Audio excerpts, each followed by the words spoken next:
I'm actually lucky. I'm freelance, so I come out here most of the summer. When I tell people about my trip to Europe, there's two things I can't believe. First of all, that my mother-in-law took me on this trip, and secondly, of what happened on this trip.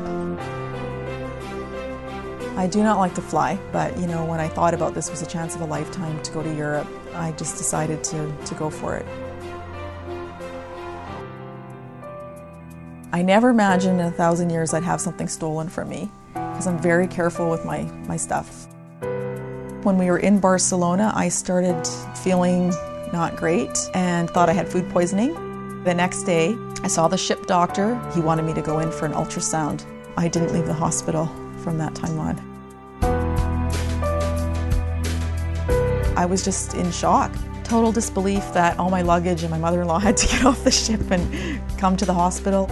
I've never had surgery before, so the thought of having surgery in a foreign country frightened me. It's hard enough when you're the person in the hospital, but my mother-in-law was also impacted by this whole experience.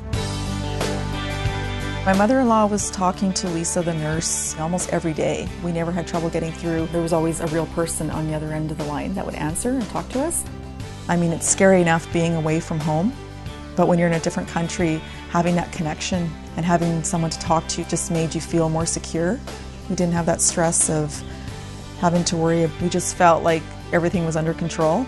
They were dealing with a hospital that only spoke French, so they had someone on their end having to deal with the language barrier. And RBC Insurance made our flight home very easy. Got home really quick.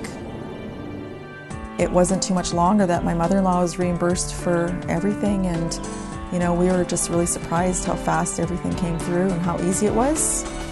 Dealing with RBC Insurance, you know, it didn't feel like a big corporation. It felt like kind of like your friend when you were talking to them, and that they really cared when they were speaking to you. You never know what life's going to throw at you. Every day is a journey, every day is different. So it's like that with travel. If you don't have insurance, you're just kind of taking a chance.